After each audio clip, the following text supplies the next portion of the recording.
Driver accident జరిగిన తర్వాత subsidy వెళ్లే సమయంలోనే ఇలా జరిగిందంటారా? అంటే డ్రైవర్ అదుపులో తీసుకున్న తర్వాత ఏం చెప్తా ఉన్నారు? అంటే రాంగ్ డ్రైవింగ్ గా వస్తున్నటువంటి టూ వీలర్స్ ఇలాంటి ప్రమాదం జరుగుతుంది. యాక్చువల్ గా 2 types ఆఫ్ ఇన్ఫర్మేషన్ వచ్చిందండి. ఇన్వెస్టిగేషన్ అయితే జరుగుతుంది. అండర్ ఇన్వెస్టిగేషన్ ఇది. అంటే ఒక డ్రైవర్ ఆల్రెడీ మా దగ్గర ఉన్న డ్రైవర్ ఏంటంటే పడుకున్న అతను స్పేర్ డ్రైవర్ ఫస్ట్ మా కస్టడీలోకి వచ్చారు. అతను చెప్పింది ఏంటంటే శబ్దం వచ్చింది, నన్ను వచ్చి లేపారు, నేను వెళ్ళి వెనకాతలకి వెళ్ళి ఆ గేర్ రాడ్ ఏదో సంథింగ్ రాడ్తో ఎస్పీ గారు చెప్తారు ఒకసారి. ఓకే,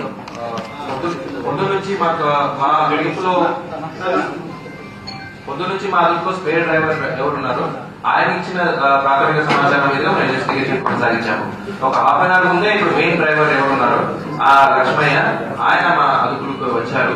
ఆయన చెప్పిన ప్రకారం ఆ టైంలో దాదాపు 3 o'clock వర్షం పడతా ఉంది. వర్షం పడే టైంలో సడన్లీ ఈ హర్డ్ సౌండ్. సో ఏమని చూసుకోకుండా కొంచెం మళ్ళీ ఒక 20 అడుగులు వెనక్కి తీసుకున్నారు బస్సు. కింద తీసి చూస్తే దాంట్లో ఒక బండి ఉంది. సో మనకునే ఇప్పుడు యాజ్ ఆఫ్ ఇన్వెస్టిగేషన్ లో 2 వీలర్ ఎవరు నడుపుతున్నారు బస్సు రాకముందే అక్కడ 2 వీలర్ పడి ఉంది. అంటే ఇంకొక యాక్సిడెంట్ అయి ఉండొచ్చు, లేదా సెల్ఫ్ ఫాల్ కూడా అయి ఉండొచ్చు. సో బస్సు 2 వీలర్ దాకా వచ్చి అక్కడ స్టక్ అయింది. 2 వీలర్ స్టక్ అయిన వల్ల స్పార్క్ వచ్చాయి. ఆ స్పార్క్ వల్ల ఇనిషియల్ ఫైర్ స్టార్ట్ అయింది. సో ఇప్పుడు దాకా ఉన్న investigation reveals these facts. Driver అప్రమత్తం అయి ఉంటే ఈ ప్రమాదం జరిగేది కాదు. కేవలం బైక్ రైడర్ మాత్రమే చనిపోయేవారు. అక్కడ ఉండే డ్రైవర్స్ అలర్ట్ చేయకపోవడం వల్లే ఇంత ప్రమాదం జరిగిందని బాధితులు చెప్తూ ఉన్నారు. అక్కడ ఉండే లైవ్ లో ఉన్నటువంటి సాక్ష్యాధారాలకు చెప్పే పరిస్థితి. అంటే యాక్చువల్ గా మీరు అన్నదానికి మేము ఏకీభవిస్తున్నాం. కాకపోతే ఏంటంటే ఒక ఇన్సిడెంట్ జరిగిన తర్వాత చాలా కారణాలు మనం బయటకు తీస్తాం. వీటన్నిటికీ ఇన్వెస్టిగేషన్ చేయడానికి, కేసెస్ ఫైల్ చేయడానికి పోలీస్ డిపార్ట్మెంట్ కూడా ఉంది. సో మీరు అన్న అన్ని కోణాల నుంచి కూడా, ఎందుకంటే ఇది ఏదో ఇలా జరిగిందని వదిలేయలేదు. 16 ఫోరెన్సిక్ టీములు పెట్టామంటేనే ఒకసారి అర్థం చేసుకోండి. అందులో 4 టీమ్స్ ఎక్స్క్లూజివ్లీ దీని గురించే, అది ఇన్సిడెంట్ ఎలా జరిగింది, ఇన్సిడెంట్ జరగడానికి కారణం ఏంటి, ఎక్కడ స్టార్ట్ అయింది, ఇవన్నీ కూడా చాలా క్లియర్ గా బయటకు వస్తాయి. ప్రతి ఒక్కరి మీద కూడా చర్యలు ఉంటాయి. ఆల్రెడీ కేసెస్ కూడా ఫైల్ అయినాయి. ఓకే, కేంద్రపాలిత ప్రాంతాల్లో కొన్న తర్వాత ఈ విధంగా స్టేట్ లో మెట్రోపాలిటన్ సిటీస్ లో ట్రావెల్ చేస్తూ ఉన్నారు. ఎందుకంటే యూటీస్ లో వెహికల్స్ కాస్ట్ చాలా తక్కువగా ఉంటుంది. తర్వాత వాటికి సరైనటువంటి ఆధారాలు లేవు. ఆ ఆధారాలు లేకున్నా అధికారులు కూడా మామూలు మాయలు ఉంటూ యథేచ్ఛగా ఈ వెహికల్స్ రోడ్డు మీదకి రావడం వల్ల ఇలా జరుగుతూ ఉన్నాయి అనేది పబ్లిక్. ఓకే, ఇప్పుడు ఇన్సిడెంట్ జరిగింది కాబట్టి చాలా వస్తాయి, నేను కాదని చెప్పట్లేదు, నేను అది కాదు. ఆల్రెడీ దీనికి సంబంధించి చూసుకుంటే మొత్తం ఆల్ ఇండియా పర్మిట్ ఉంది, ఫిట్నెస్ సర్టిఫికేట్స్ ఉన్నాయి, అన్నీ కూడా ఉన్నాయి ఇందులో.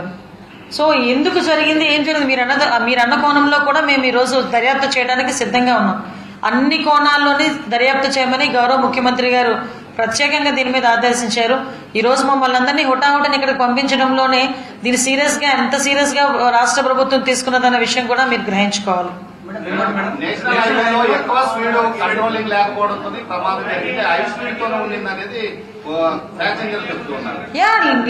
అందుకేనండి ఫోరెన్సిక్ టీమ్స్ 4 టీమ్స్ వేసాం కదా. ఎంత స్పీడ్ లో వెళ్తుంది, ఎప్పుడు ఏ స్పీడ్ లో బ్రేక్ పడింది, ఇవన్నీ వస్తాయి ఇన్వెస్టిగేషన్ లో. ఎవ్రీథింగ్ వస్తాయి. ఏ స్పీడ్ లో బ్రేక్ పడుతుందో కూడా తెలుస్తుంది. కాబట్టి ఇవన్నీ వస్తాయి. డెఫినెట్ గా వాళ్ళ మీద చర్యలు ఉంటాయి. ఎందుకంటే ప్రాణాలండి, కళ్ళ ముందు 19 ప్రాణాలు పోయినాయి. చాలా మంది, నేను ఈరోజు హాస్పిటల్కి వెళ్ళి మాట్లాడుతుంటే కళ్ళ ముందు కాలిపోయారండి అని చెప్పారు. మా ఎమ్మెల్యే గారు చెప్పారు, ఒక చంటి పిల్లని ఒళ్ళో పెట్టుకుని కాలిపోయింది ఒక ఆమె. నిజంగా చాలా ప్యాథటిక్ సిచ్యువేషన్. అలాంటి సిచ్యువేషన్స్ ఎవరికి రాకూడదు. ఫ్యూచర్ లో కూడా ఎటువంటి సందర్భంలోనూ ఇలాంటివి మనం జరగకూడదని కోరుకోవాలి. దీనికి ఇదొక ఎగ్జాంపుల్ గా తీసుకునైనా గౌరవ ముఖ్యమంత్రి గారితో మాట్లాడి మీరందరూ చెప్పినట్టుగా ఒక హైపో కమిటీ లాంటిది ఒక కమిటీ ఏర్పాటు చేసుకుని, ఇప్పుడు ఏదైతే మీరు కొన్ని సూచనలు ఇచ్చారో ఆ సూచనలు బేస్ చేసుకుని ఒక రిపోర్ట్ కూడా రెడీ చేసి సీఎం గారికి ఇవ్వడానికి కూడా సిద్ధపడతాం. దానికి కూడా సీఎం గారికి చెప్తాం.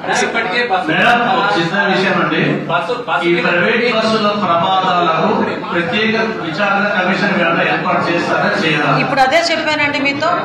జస్ట్ కమిషన్, హైపో కమిషన్ ఒకటి వేస్తాము.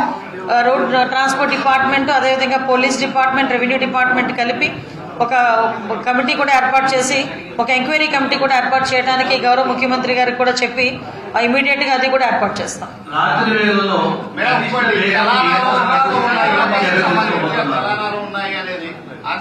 ఏదంటే ఆర్టీఓకి సంబంధించినటువంటి ఇన్స్పెక్షన్ లేకపోవడము, తర్వాత దానికి సేఫ్టీ మేనేజ్మెంట్స్ లేకపోవడంతో ఇలాంటి ప్రమాదాలు చోటు చేసుకుంటున్నాయి.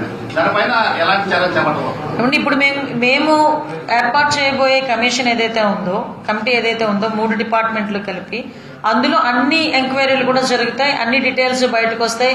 ఒక సూచనలే కాకుండా మేము కూడా ఒక ఎస్ఓపి ఇచ్చేస్తాం. ఇలా ఉండాలి, ఇలా ఉంటేనే రోడ్డు మీదకి ఎక్కాలి, బస్ ఇంతే స్పీడ్ లో నడపాలి, ఈ టైంలోనే ఉండాలి. అదైతే క్లియర్ గా తెచ్చుకుంటామండి. ఒక్క నెంబర్ లోనే దాదాపు ఎక్కువ బస్సులు ప్రైవేట్ ట్రావెల్స్ ఎక్కువ నడుపుతున్నారు అనేది సార్ మాట్లాడతారు, రోడ్ ట్రాన్స్పోర్ట్ మినిస్టర్ గారు. ఉండండి, చెప్తున్నారు కదా.